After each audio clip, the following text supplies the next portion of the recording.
into his plan. Though it seems you lost, you win.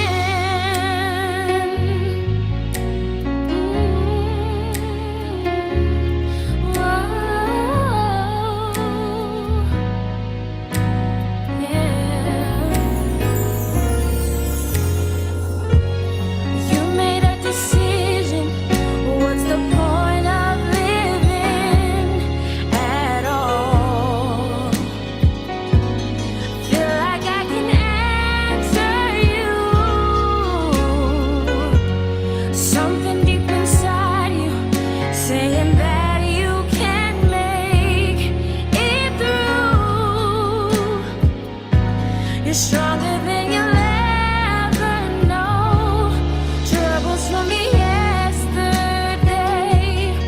only come to test your faith. The darkest part of night is just before the day. Oh, everything that you've prayed for is waiting for you through that door. Because victory was in the plan before.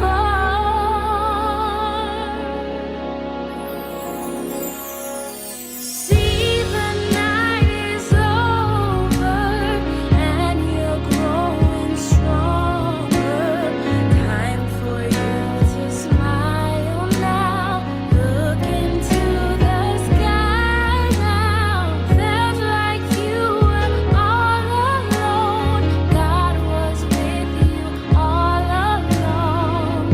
You were stronger than you ever knew.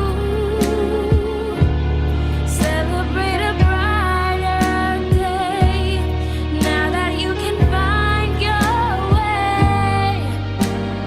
When it seems you lost, you win.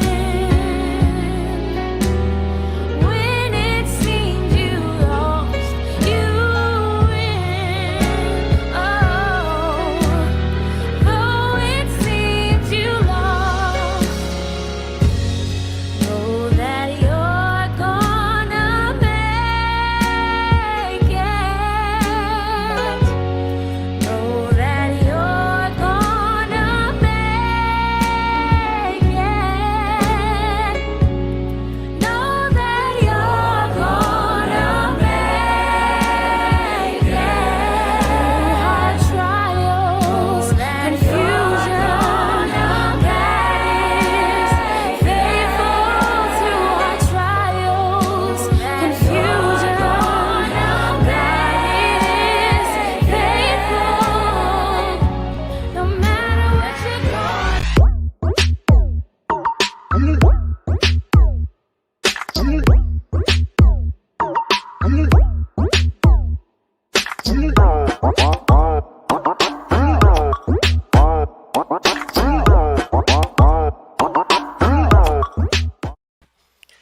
Hey, what's going on, people? I gotta tell you, it's such a beautiful day.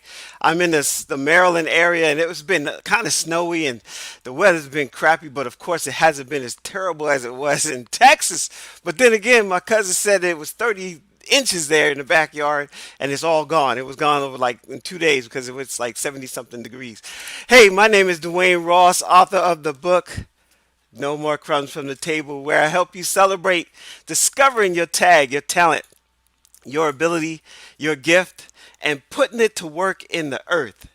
As a coach and helping people self-publish their books, one of the things that I get to do is highlight authors and others who have a passion for writing and things of that nature. And as you know, we've had a number of authors in the last couple of weeks because I've been making some changes and some shifts when it comes to the show. But I'm still going to bring in other people to, share their passions. But this last 2 weeks, last week we had Yaba Baker, who talked about his children's book. And guess what, y'all? I have another children's book author today that's going to be coming in to share some information with you guys. And I got to tell you, you're going to be excited about this particular person. She walked in the door of my class years ago, and I remember her. She knew social media, and I was like, "Well, why don't you come on up to the front of the room and show the class how you do this Twitter stuff and this and this and that?" And I got to tell you, she came up there and she actually took over the class. I was like, "Go ahead and take the microphone, take the front class, take the board and teach the class," and it was amazing. So I have Miss Goddard here today. She is none other than the author of the book My Nona's Boo Boo. Now I might have said it a little right, little maybe said it a different way or whatever, but I'm gonna bring her in so she could tell us exactly how to say Nana, because I always said Nana, but I see some people say Nona, and then some people say a whole different thing. What's Yeah, going on, Miss Ashley? How's it going? good. I'm excited to be here. I'm nervous, but I'm excited to talk to I everybody about it. So, No problem. I know you was gonna be nervous, and like I said earlier when we was talking behind in the green room, just leave the driving to me. yeah. I'm gonna give you the space to just tell us about your journey, tell us about what happened, how you came in with one thing, and then you wind up doing this children's book, where it has taken you and your family, even talking about how your son came to you with this thought and how you were able to craft that thought. Because some people don't think about the imagination, the opportunities. I teach in the class, stories are everywhere. But we have to pay attention, especially when they show up in the way that you're going to talk to us tonight. So tell us who you are, what you do, and how you became a writer filled with passion to publish your children's book. I'm Ashley Goddard. I go by A Goddard on my books. My book, it's written as my Nona's Boo Boo, but we call it my Nana because that's what my son calls her, which is what my nephew originally called her. So this is about my mom, kind of related. So she I've always wanted to write for a really long time, and I had, like Dwayne mentioned, a kind of like sci-fi fantasy thing I was working on for a long time, and I was really excited about it, and that's why I kind of jumped into this. But I noticed that my mom was going to be going through a double lung transplant, and we're having a really hard time explaining that to my son. He was really confused by the whole process and the concept. I mean, mind you, he was only 2 at the time, and we had talked to different like psychologists and stuff like that. One in particular, I'll kind of talk to her about her a little bit later, but she had known my mom for a long time. She recommended a couple books. So I showed them to my son, and he took them very literally. Mm, I mean, like on the nose, literal, and because he's just that kind of kid. So it was about finding lungs and like transplant organs in a garden. And so he took it literally as he needed to go search all the gardens for new lungs to make his wow. grandmother feel better. So he proceeded to check every garden he possibly could. And he was doing this for like a month. And I remember him just falling on the ground and crying. And he goes, I can't fix her.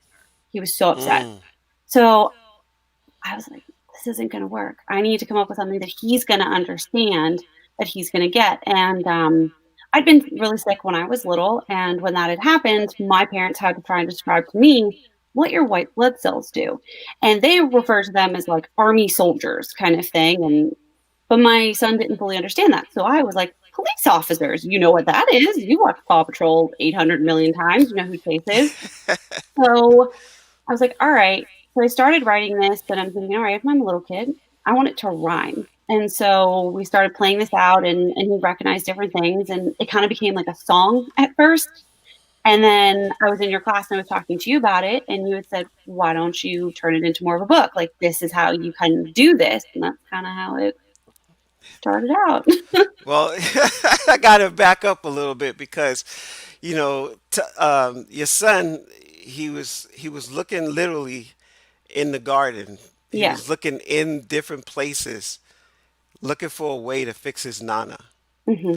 And that alone is a whole story in itself. Yeah. But I remember you were like, "Well, yeah, I'm doing this. I think it was a science fiction or science. It was like fantasy, right?" And Yeah. you was talking about it was a novel and it had all these. You're like, "I got all these words. I'm not sure." And then we Yeah. started this conversation. I'm like, um, that might be the better Yeah. story. So when she talked about the red blood cells and the this is the police that they're white blood cells that she created that they're helping out, Yeah. right? They're keeping out negativity and stuff like this. So you were able to have this conversation with your son to the point that you started getting inspired. And I Yeah. talk about people writing when they're inspired, in spirit, inspired, because usually you're not sitting there thinking up an idea. It just kind of shows up. Yeah. Tell us about, or tell the people about how that came to you. You started on it, but you wasn't quite sure. But then when you locked in, you knew this was the story to tell. Talk to us about that. So that was a really hard one at first because I didn't want to mess it up. I wanted to do it right and I wanted to make sure he could understand it. And I just remember sitting on the floor with him in his room, like playing cards, trying to have this conversation. I was trying everything for him to understand, like you weren't going to go play with her for a little while, and he loves her like to the moon and back. Like they have this amazing bond, and they always have. And the thought of him not being able to spend time with her was really hard. And we were sitting on the floor, and all of a sudden, I was like, the words started popping in my head. And so I started writing them down, and it kind of stopped for a little bit. And then I was at work one day, and just all of it just word vomited out on the paper. um, and I was like, okay, yes, and it rhymes. Like this works. you, I didn't, get you didn't know it. you was a spoken word artist. Huh? So it was just one of those things that once it started to just click, it just kind of came out. And there was areas I had to tweak, obviously, because it was really raw. But then I read it to him, and he liked it, and I was like, okay, I can do this. I can make this so he understands, so he gets it. How do I explain this to a really little kid? I need pictures. And I was like, oh gosh, how am I going to get pictures? Like, I can't draw. It's not something that I'm good at. So um, it was just, it kind of just started with that, just playing on the car, like floor with cars. And we were talking about, he's like, my nana has a boo boo. And I was like, yeah. And we were like, I was like, yeah, her lungs are hurt. They're kind of sad. And that's why she wears that oxygen, helps her breathe. And he used to take it and wear it around her house. Hmm. 'Cause that's what he knew. And Yeah. so we had to just try and make it relatable, something digestible, and that it worked. It was just this conversation, like I said, just kind of fell out at work one You know day. what's interesting about that, because some people, they're like, I'm trying to write this book, and they get like really like keyed Yeah. in on this idea that they're gonna like write this book, and I always let them know, listen, you might be just driving in your car. You might be Yeah. filing your nails, getting your toes did. So you don't know when this is going to happen, but be ready, because when it does, sometime it comes in a flood. And in your Hmm. case, you said it just kind of dumped in, Yep. but then you also saw the rhyming piece, which going back to the beginning of the conversation, you said you wanted it so that kids can get it, Yeah. right? So the rhyming, tell us about why you thought the rhyming and the word usage there would be the best choice versus like some people try to write like a full story. Talk about that when you're talking about So children's books. I was thinking about little kids, and I can't tell you how many books my parents read to me over the years, sitting down, Dr. Seuss, and these other books. And like, I remember reading, there was one book called Chadwick the Crab. It's a phenomenal book, but it's hard to digest when you're little because it's just a lot of information and it's like small paragraphs versus Dr. Seuss and different rhyming books. I remember those really well to this day because they kind of stick like a song. And Hmm. most kids relate really well to songs because it's a great for that way for them to learn and absorb information. And so that was kind of the idea, was if it rhymes, it's a little bit more like a song kind of thing. Yeah, and that's actually part of mnemonics, right? Because when you get the words to rhyme, what happens with the brain gets more things involved. Because the way that works is that you have the linguistic piece, which is just the words themselves, but then the rhythms start to play because you start feeling Yeah. the rhythm. Yep. And if you feel the rhythm, that helps with memory. And we know through training and development that that's part of retention. So it's awesome that you said that. And it's awesome too, as a mom, that you recognize that in your young child and you took yourself back to where those books were cool. And, I had a children's book author recently who stopped the whole project because she thought it was too simple. And I said, today, that's what you need for kids because their mind are they're being challenged to think on so many different levels now, Mhm. and you want them to pay attention. And you said a great word. You said you wanted it to stick. Yep. So here you have your child excited about this idea. You pick up even the title, My Nana's Boo Boo. And that's why I said earlier, Nona Nana, because Yeah. I always hear people say Nana out in about. Mhm. And so you decided to do that. But now you had this dilemma because you were looking for an illustrator, Yes. right? And illustrators are not always easy to find because you want them to represent your character Mhm. in a really good way. And some people they'll do a nice illustration, but it doesn't capture the ethnicity, or Yep. they may not capture the youthfulness of the child, or Mhm. they might have everybody looking the same. It's just that they're saying this is mom and this is dad, but when you look at them, the features are never, Mhm. they don't have diversity there. So talk about how you went through it, because I remember in class we were talking about where you can find Yeah. different people, and you sent me I think you sent me a email. It's like, guess what? I found. Yeah, I did. So tell us about your experience in that area.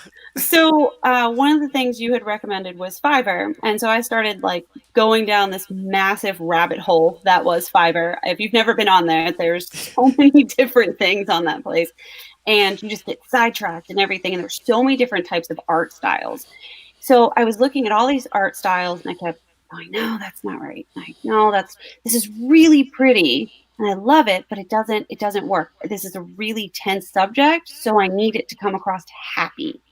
I need it to be a happy picture, a happy feeling, and I need it to not be an animal. Some people are Mm, really good with animals, but I needed this to be realistic because this is how his brain works. So it's like, all right. And all of this entire book centered around him. The original goal wasn't to make it like really digestible to a ton of different people. It was just supposed to be, how can I make this for him? Because that was my focus. I wanted him to get it and love it and understand. So I was going through art, and I was like, "You know what? Hold on." I went and got him. I was like, "Let's look at pictures." He was like, imagine that. "Okay." So we went through all these pictures, and he's like, "I don't like that one. That one's scary." And I'm like, "Oh, well, okay, let's keep going." And so this particular artist, the original artist, I ended up having to go to a second one. That's another part of a The story. story, I know. Um, and the original artist drew this way, and he was like, "I really like this one." He's like, "Mommy, look, it's a dinosaur and the little boy and they're playing." And it was really cute. And I was like, "All right." So I reached out and I said, "Hey, is this something that you ever have thought about doing?" And he was like, "I had a couple people reach out. It really depends on the project." And I said, "Okay, well, this is what it is." And he goes, "Yeah, I want to be a part of that." And I said, "Okay." So we started working together and he got really sick, which really stunk because he was great. I loved his art style and everything. And so he said, "Hey, I know this other guy who works on here. He can get really close to my art style. So that way it can still stick with the same look and vibe. But unfortunately, like my health is really declining. I can't keep up with it." And he felt awful, but he gave me a personal recommendation. And he's Right. like, "I've already kind of talked to him about the project. He's interested if you are. He's willing to even send you like a drawing for free, that whole thing." I was like, "All right." So reach out to him and I talked to him and this guy was awesome. I would give him, he would draw and I said, "Look, I'm going to give you kind of an idea, but I want you to run with it. That's how I want this to happen. I don't want to tell you 100% what to draw because I want to see if we're going to vibe on the same page here because I don't want to dictate your art that heavily, because then it looks forced and weird and kind of thing. So You need to say that again. I told you I'll be interrupting you when you do these platinum nuggets, right? Because you yeah, drop something that people tend not to recognize. You got to recognize other people's talent, yeah, right? You got to give them the freedom to flow. yeah. And it may not be 100% everything that you want, Hmm. but but believe me, it's gonna be what you need, right? And it actually makes And it so so much better in look at that. some aspects. I So mean, you're right. It's 100% a big thing to bring up, because I've I have a lot of friends and family that are artists. They just don't do this type of art, which is okay. It's just it's not their style.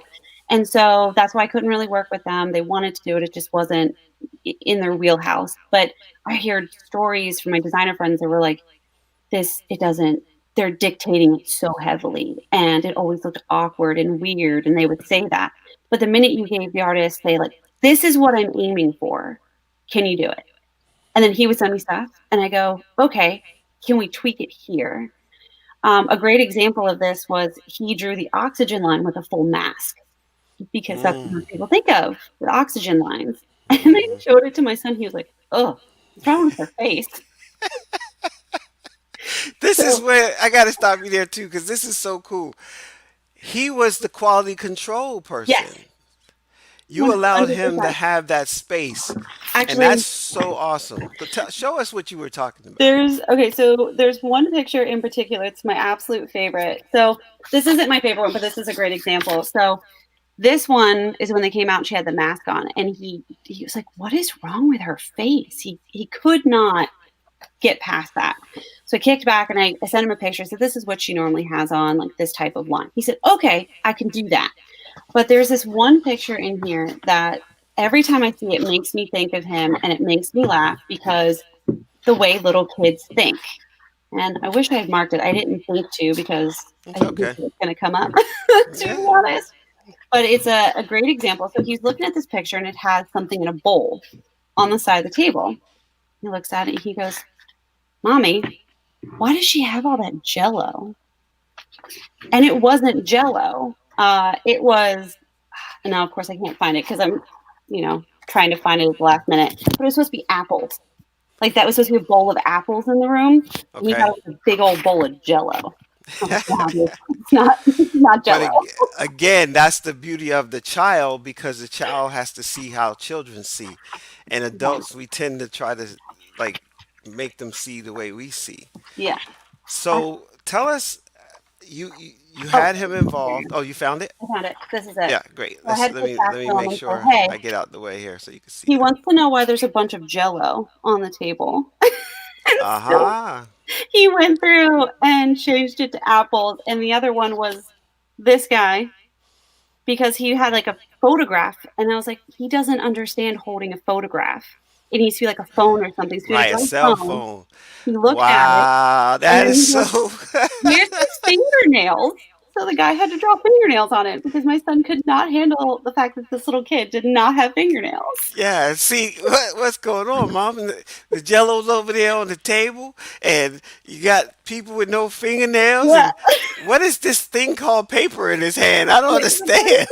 So this is so amazing. I love it. I love it because, again, it shows how we should involve the end customer with what Yeah. we're designing, because you said it earlier, you have friends that are designers, and a lot of times designers get kind of upset. They're like, well, what's wrong? And they're like, it's not hitting the mark, it's just not doing what it needs to do.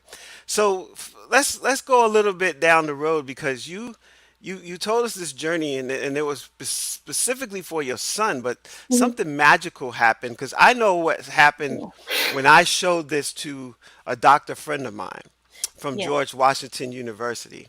And so I mean, you might have something else to say on that, but let's get Yeah. to that part too, because I think that's Okay. really important for people to hear.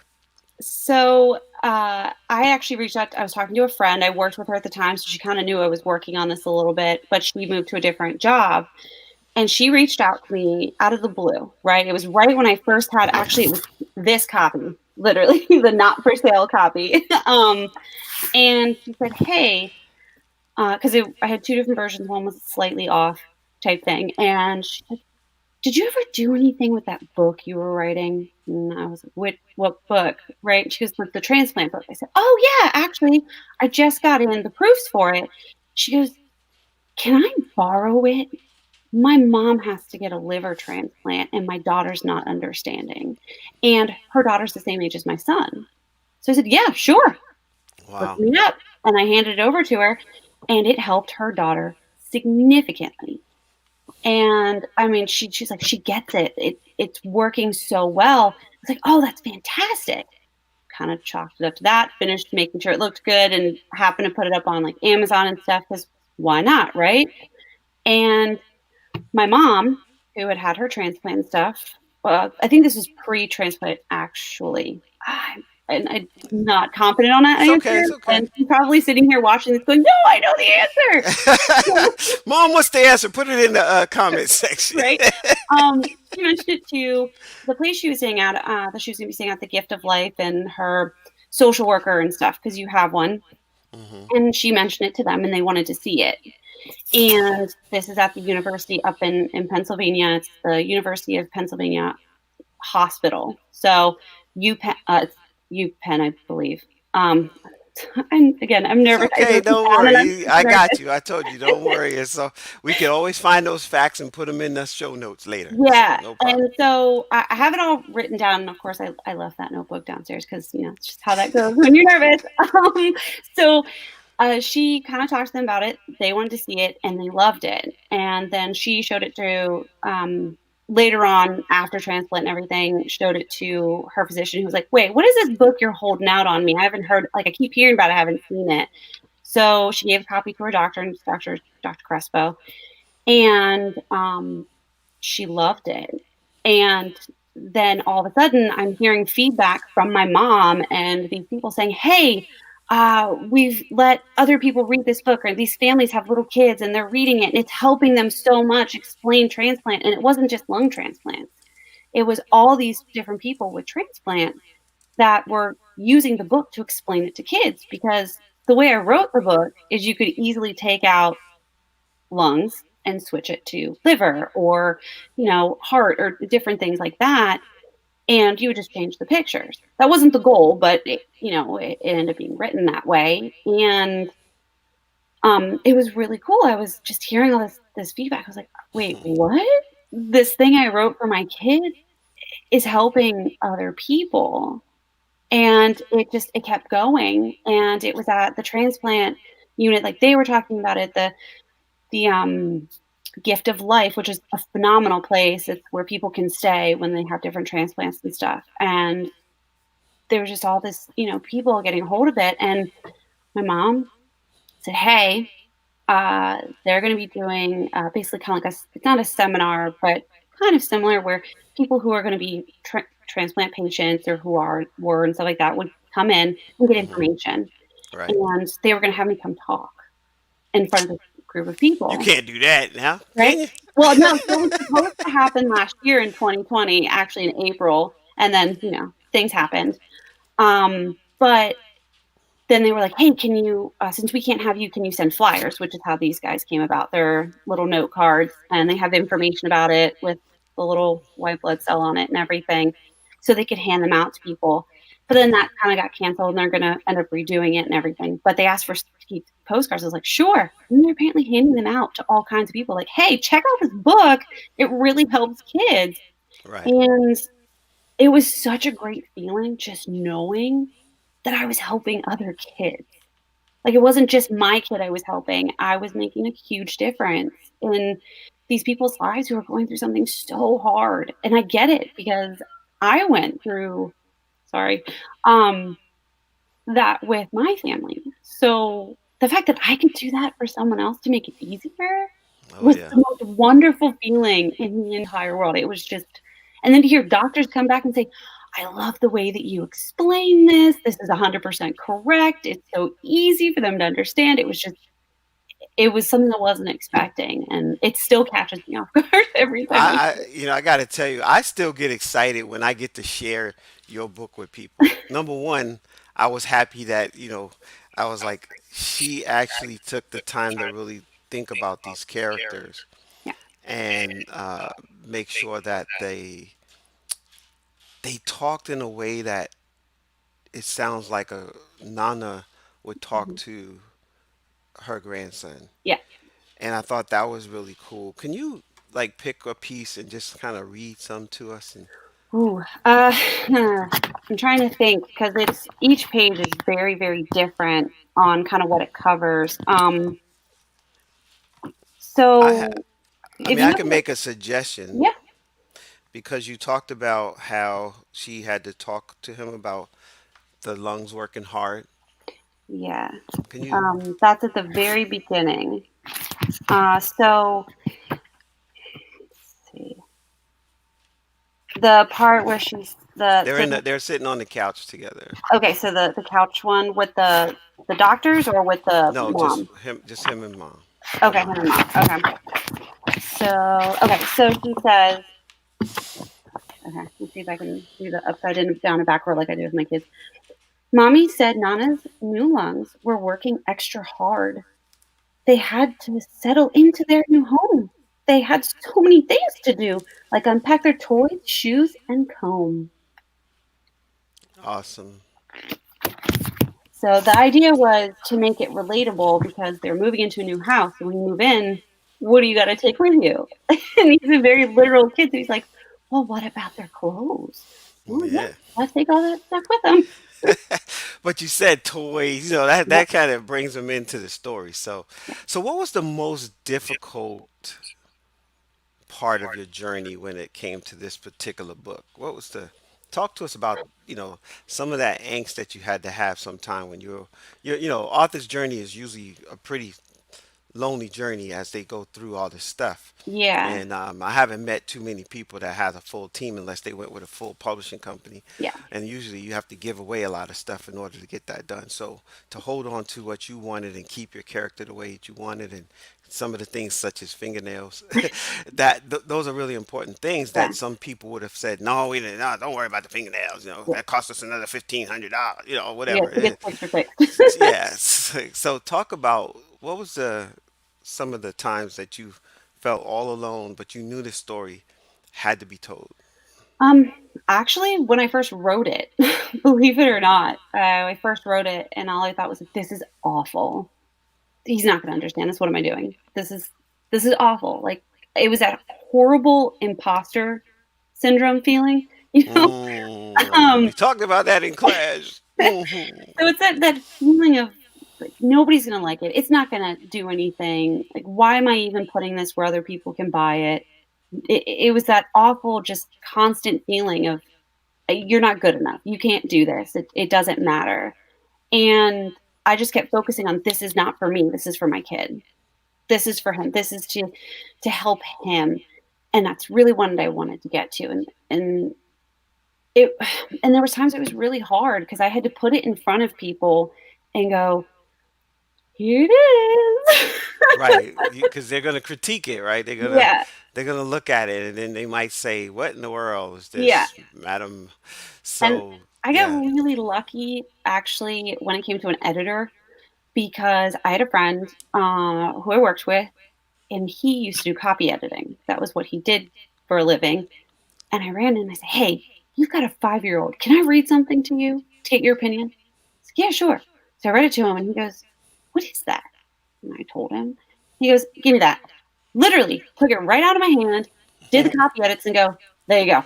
Now you're good." I was like, "What?" And he goes, "You're done. You're good."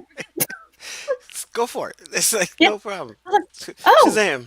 okay." So then when I wrote the back, he did the same thing. He said, "Send it to me for free. I'm not even gonna charge you. Like, this is too cool of a project. It's really not much of a word count. Just give it to me." And so when I got it finished, I went and dropped it off on his desk, even though I didn't work there anymore. I came in, he was on lunch, and I dropped it on his desk, and I got a text from him saying, "Oh my gosh, this is amazing." And he was really excited to be a part of it. Well, you talked on another area that people, they tend sometimes to not pay attention to this piece, and that's the editing. Mhm. I always tell them, if you're going to spend anything on your book besides your illustrations, because you definitely want a representation of, that, but you gotta find someone that does it for a living, have done it for a Mhm. living, has a keen sense of what that is Yeah. because that's where the imposter syndrome comes from. Mhm. And because the industry has looked down on self publishing, because what did it do? It shifted the landscape of the entire industry, Yep. right? And when Amazon came into the picture, they just blew the regular book publishing companies out of the water because Yeah. they made it easy, they made it accessible, and you didn't have to have a website, you didn't have to have anything. So, like when we look at your book, I'm going to share real quick how it looks on the internet. So let me share that right quick, and you know, your book on Amazon, and again, you could have picked a number of different places, right? Yeah. But here it is, you have it and you give people an opportunity to look inside and they can Hmm. actually take a peek in there and Yep. see, uh, reading what's going on. Yeah. There's the apples that we talked about, Yep. and just really cool stuff. And so it allows people like parents to totally look inside and see exactly what it is before they actually make a decision. Yeah. And then, of course, all of the different other things that Amazon gives you as an actual artist or author. So, The only author, hiccup I artist, the same. did have with Amazon is it has Hmm. my paper copy separate than my hard copy and my ebook copy. I Wow. haven't got Yeah. that fixed yet, but it's that was the only major hiccup. Actually, I ended up having to publish through Ingram Spark Hmm. versus Amazon. I went originally through Amazon, Right. but because my book is not thick enough, they wouldn't let me have a Put the spine. spine. Yes, I teach that in the class. People don't Yeah. realize that you have to be able to put a certain amount of space between the Right. words and the edge, and it can't go over the edge. And that's one Mhm. of the frustrations of dealing with Amazon because they still haven't fixed that to make it easier for the No. publisher, the person to just put their spine on there and Mhm. not worry as long as it's not dripping over the edge. Yeah. But they really have very strict standards, and that's when you have to have a formatter or somebody. Like Yeah. I have a team of people, and I send it to them, and they fix it all up, and it passes. Because I've actually been in that situation trying to get something passed, and it takes 2 to 3 days. Mhm. So when it doesn't pass two or three times, that's a week and a half of time lost. Yeah. And I know that's frustrating. I can see it. Yeah. So now you have the book out there. People they're ecstatic. They're looking at it. They're loving it. They're like, hey, sharing it. You said that you wrote it in a way that they can switch out the organ. Yeah. And talk about that idea and how that actually looks like today because we have people right now, with COVID and all the other Mhm. things that's going on. A lot of our, aging population is getting to the Mhm. point where they're in these homes and Yeah. getting transplants. So talk Mhm. about how you see your book impacting this current situation. So, if I had all the money in the world, I would make variations of this for other big transplants, like the liver transplant and stuff. But the way it's written, is where it rhymes and in the flow, the word lungs do not aren't an important factor. You can easily just pluck it out and put liver instead. And that's actually what my friend ended up doing is we made little sticky notes and stuck them over the word lungs and That's wrote funny. liver. So when she read it to her daughter, it said liver because that's what she understood. She understood that her grandmother was giving a liver transplant, not lungs. So, and she did ask at one point about, the picture with the lungs, but if I had the ability to switch it out, because I actually have already a picture of lungs, liver in here, which is this guy right here. Right, I right, have right. some of the major organs already in here that would get transplant, and it just worked out that you could easily switch it. And the only reason I know this again because we did the sticky notes. That way she would understand. Well, here's the thing, and I teach this in class too, and I'm getting ready to do more on, well, I'm not getting ready. I'm actually doing more on this idea of you are a book. Once you have the book done, you are the industry, right? Because now you have different things. Because what I see when I look in your book, I see pajamas, right? Yeah. Because you could send the character picture overseas somewhere, or even Mhm. here in America, depending on where you can find the right price. You probably have to be in the garment district of New York or somewhere Yeah. up in, California, because you just don't. you can't just give it to somebody because it'll be like a $60 shirt, Hmm. right? So you have to think about that. But the idea is, you have these characters, the white blood cells, the red blood Hmm. cells, your son. I mean, the lungs talking to the blood. I mean, that one picture where they stop where Yeah. after the transplant is Fine. done, and they bring the stop sign. It's like, hey, we're just making sure everything's okay over here with the blood Yep. with the red blood cells. That kind of stuff. People can turn that into a lot of stuff. Um, you know, even today, people are turning into animated stories, right? Yeah. And so tell us, what is your future ideas for you when it comes to this book, and how do you see it moving into the future? And then what other projects you have on the burner? I would really like to actually get it into a lot more physicians' hands, honestly, more transplant units and stuff like that to really help other families, especially with, like you mentioned, COVID and everything like that. I think if it could get to more people, that would be a great thing. Unfortunately, it's a very niche project, so Hmm. it's a little bit harder to get it on a lot of people's radars because it's not, like rainbow fish, you know what I mean? Or pout fish. It's very, very specific. But if I could get it into hands of, some of these other big transplant wards, just the impact alone that it could help on families, honestly, matters more to me than the money. Because I made the book as cheap as I possibly could, because Oh that yeah. was my goal, was to make it where I made the least amount of money possible, because I wanted this, if somebody needed it, they get it, which is why I also offered it in a digital form and everything. And I actually got it in our local library, which covers 3 counties where I'm at. So, that way people can get it. And it's actually been checked out a couple times. I was a little surprised by that, It's because it's pretty such a cool, niche huh? book. It's like, hey, I was trying to get my book out of here. Y'all got my book all checked out. What's going on? Yeah. I like this idea. I presented it to someone who, like I said, at Georgetown, Mhm. and we talked about it, but they were involved with some other stuff. But it is a conversation for the future. And when I say the future, I'm thinking in the next 3 to 6 months, Oh, because okay. the season's about to change, and we've Yeah. had so much that was shut down because of COVID. But what's cool, Ashley, is the fact that now you can actually hold a conference Mhm.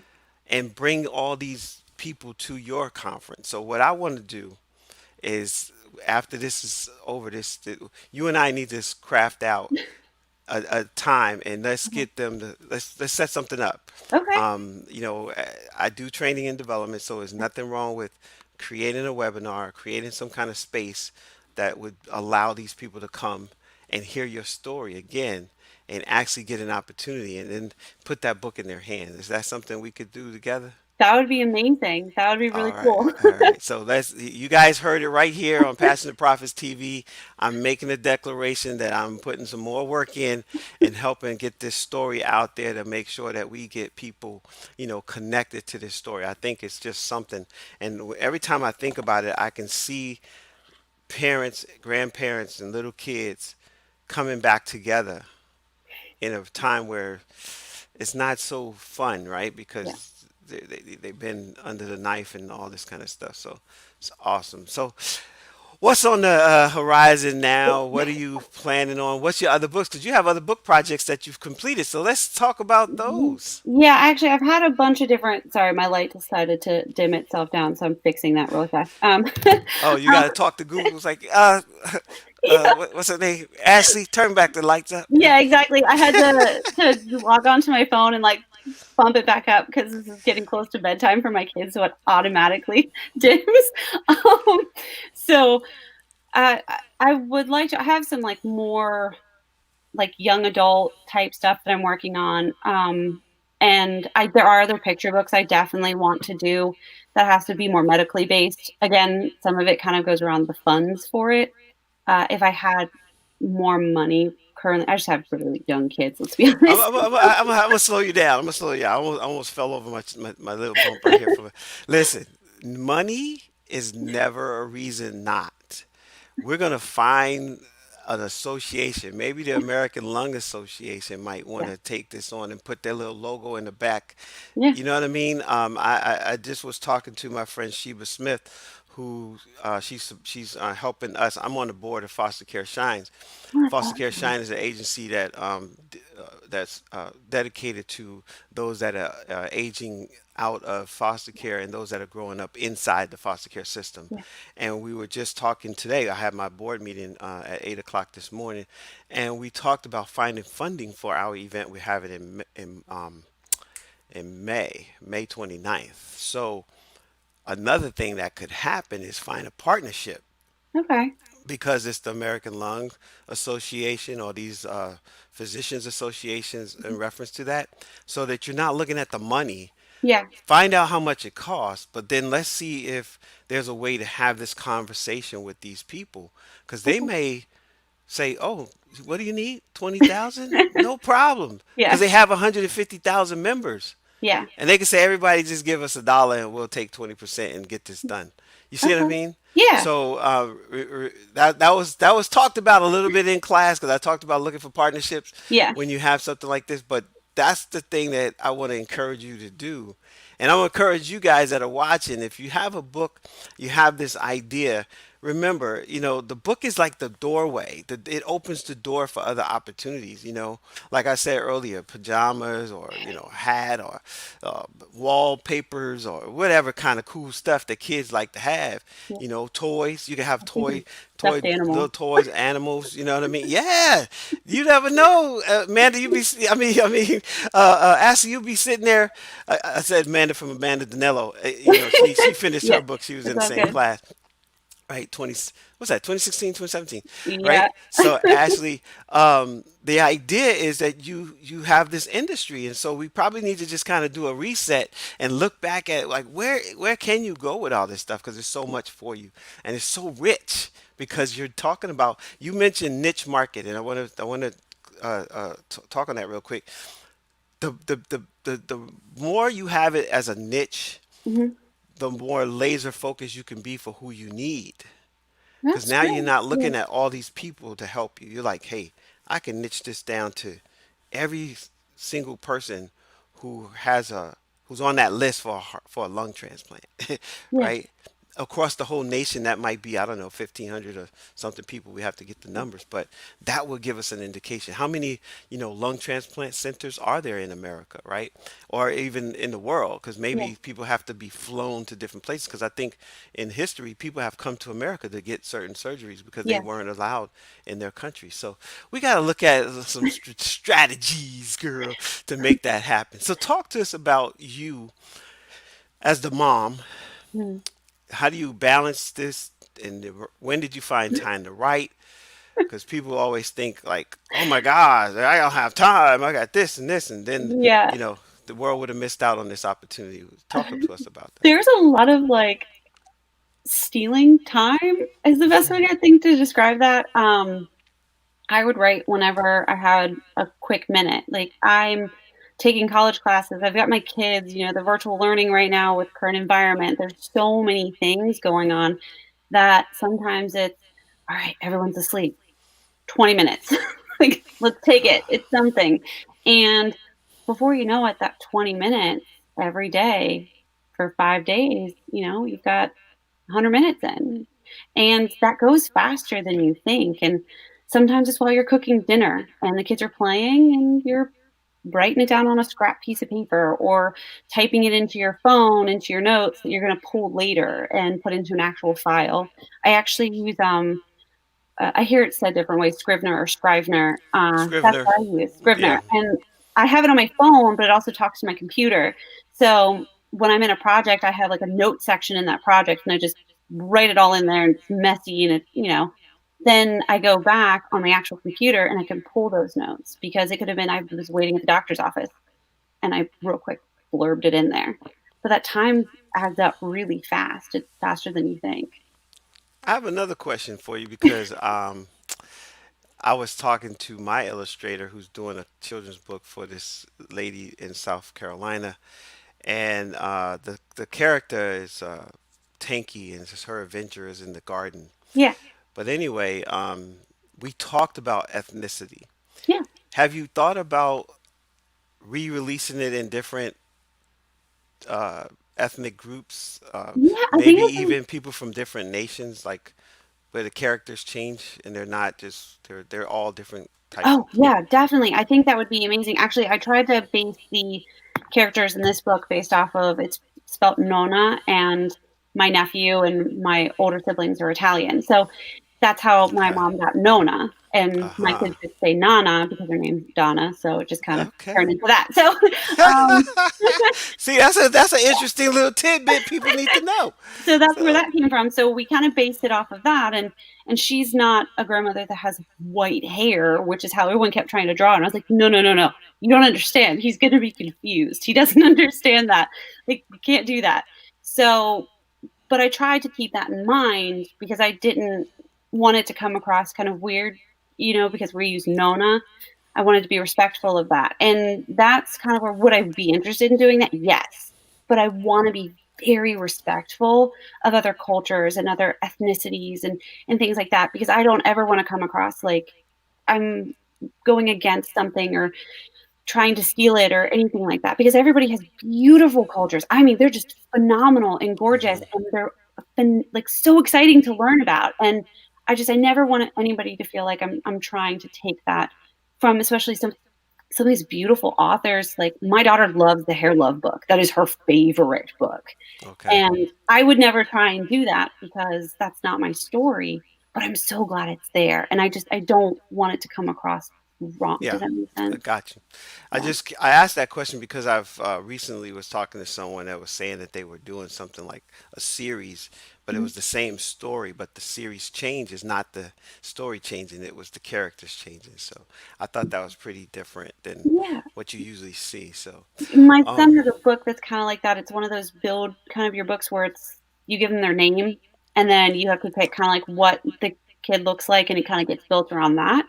So it okay. could definitely work. I've heard they're super popular and they're really cool, and I would like people to be able to identify with it more Hmm. because not everybody looks like that, and that's okay. Yeah, Like, cool. everyone has their own beautiful gifts they bring to the table with their stories and their backgrounds and their family histories.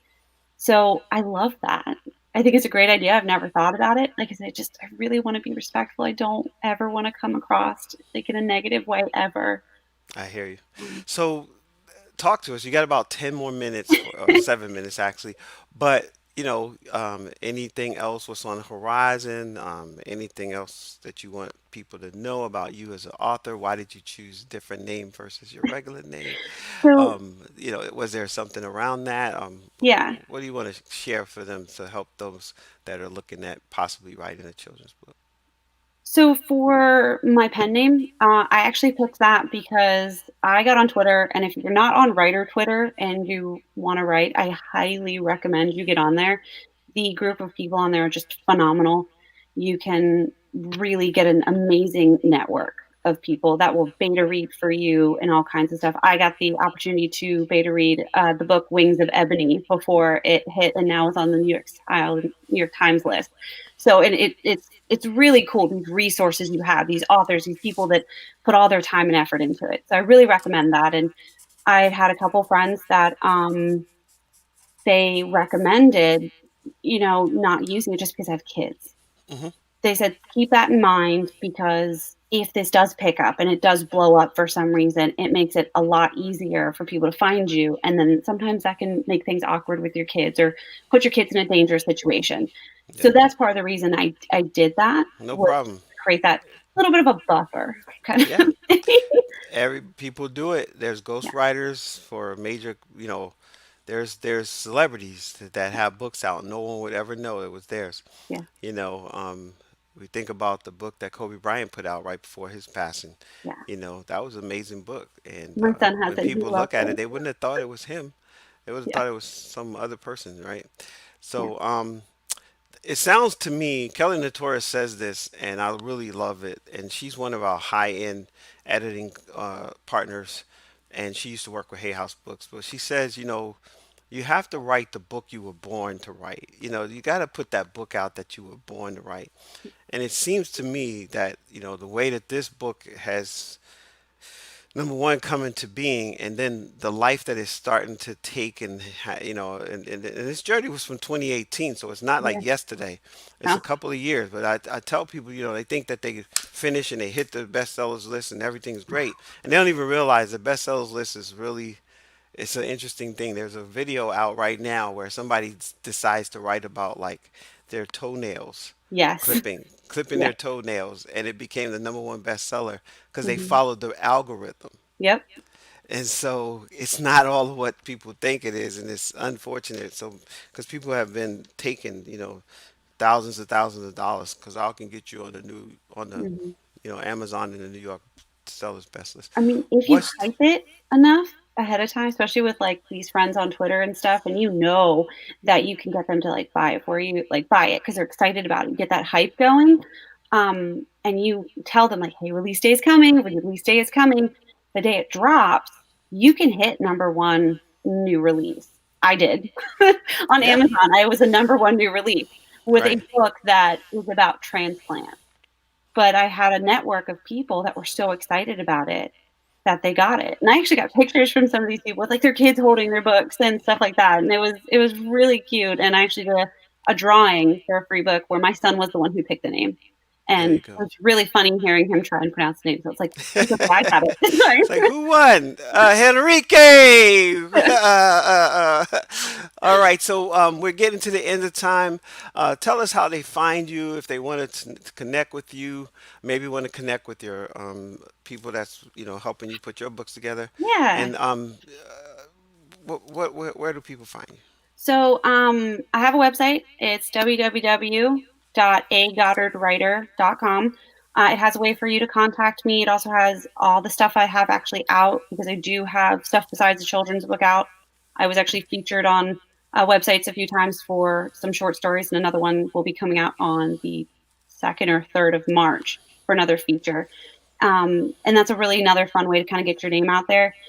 But then you can also reach out to me on Twitter, which is a Goddard Writer. So it's at a Goddard Writer. That's a great one. I'm usually see that kind of stuff. And like I said, if you're branching out, you aren't on writer Twitter, I really recommend it. They're really great people and they're really embrace everybody. And there's a lot of really fun writing games that they have going on to kind of boost each other's morale and help with that imposter syndrome that's so awful. So Outstanding, outstanding. A lot of people don't know about writer Twitter. They don't talk about that. And I know that day that you came in, you actually was doing a quick demo. yeah. It's like, can you come up to the classroom and share what you're talking about? And you shared that information, so that's really good. Tracy Gatton saying thank you, Ashley. Thank you, Dwayne. Other people Thank you. coming in with some thank yous, and again, Miss Gladys said, hey, it's beautiful heart and a Oh, beautiful thank spirit. you. Um, they thought my idea about the pajamas was a genius idea, just like the book. So I don't know. I Thank want you. some royalties there, miss. So let me Right. go.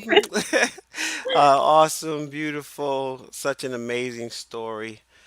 Just people really love this story, and I love it because and I'm glad that we had a chance to kind of reconnect, and you were available, and it was like, hey, here we are now, right? Yeah. So leave us with one little piece of the book that you want to tell us. If you want to read a little bit from the back or Yeah. wherever, what message you want to leave with us? So there is one line in the book, sorry, in No the book problem. that it gets me every time I read it. And it's a really big one that I know it's the very last page of the book and it kind of gives you the end, but I think it really does kind of close everything really well. And it is these lines right here. Now I get to have my Nana with me each and every day, all because a special angel shared their life that day. And I think it just really closes just everything really well, saying because, you brought something special to the table, somebody else gets to experience it and you can change their life. Doesn't matter if it's a children's book or a fantasy story, sci-fi, whatever. You may not think that that story you have can change someone's life, but it can. So share it. I don't see any nervousness anywhere the entire time, and I definitely don't see someone that's like, "Oh my God, I don't know what I'm doing." Thank you so Yeah. much, Ashley, for taking the time to come here, pour out your heart, your spirit, your soul, your body on what you're doing, your work. When you give yourself to humanity, sometimes it's a lonely thing, right? Yeah. But you chose to, get in there late nights and wake up when you didn't have time and you found time to write and all this kind of stuff. And you shared even how you had to involve your son to make this reality, right? So thank you so much. We look forward to hearing more about whatever's coming next on the horizon. Don't make yourself a stranger. Stay in touch. You got my number, of course, and I want to hear about your next project once it's complete. And whatever happened to the novel? I keep going back and editing it over and over and over again. You gotta let it go, I girl. really You have. gotta let it I'm go. too afraid to stick it out there in the world. I'm not gonna lie. It's 100% this fear of, oh my gosh, there's so much time that went into this. Do I Where really you have at? to? 68,000 words. No, Wait. no, no. It sounds that way. No, no, no. It's a 90,000 word novel, which is right in line with the type of Okay. storyline it is and everything. And everyone I've had read it absolutely loves it, but I'm way too nervous to stick it out in the world. Well, it's about that time to let it fly. Let it go. Right? Let it go. My daughter You sings that all can't the hold time. on any longer. This is a great show. Congratulations, Ashley. Best wishes. Well, Uh, thank One you. smile to adore. You did great, Ashley Tracy. All right. And thank you, Miss Goddard. We enjoyed you. Oh, So, thank you. You guys have all been right. so awesome and sweet, and I'm really glad you joined in. And I can't wait to hear how you guys are doing with your stories. So that'll be great to All see. right. Well, we're at the top of the hour. I got 1 minute. And so I got to say, see, you're going to go to the green room. All right. I'm going to wrap it up here. And we're going to say, we'll see you next time. Okay. All right. Because it's never goodbye. It's always see you later. All Okay. right. Thank you so much. Thank you. All right. Enjoy the rest of your evening. All right, you guys. This was a wonderful time with Miss Ashley Goddard. My Nana's Boo Boo. I hope you go to Amazon, check it out. Also, go to her website. She has it there as well. And, that was A Goddard on Twitter. So check her out there. And I got to tell you, I had a lot of fun with this one. This is one of those shows when I'm watching people, that, came out of the class and soaring, doing their thing, and I love it. So if you've been thinking about writing a book, you need help. That's the coaching that I provide with the Write Your Story course. We have a private Facebook group where you can go in and share information and share your trials and tribulations. Or maybe you have a cover and you need someone to look at it. You're like, hey, what do you think? You can get some opinion. Remember, opinions are just that. It's like feedback. You don't have to take it. You just listen to it, and then you decide what you want to do. But I want to say thank you for riding with us as I always do. I want to say thank you to my daughter with You Win, her song You Win.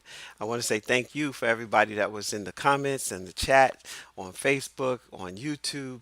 And, as I always say, I'll see you on the next page, right? The next post, the next YouTube video, or of course, the next live. We'll see you next week where I have another guest that's coming to share some serious information with you. Keep your eyes out. Check it out. It's coming. All right. We'll see you. Take care.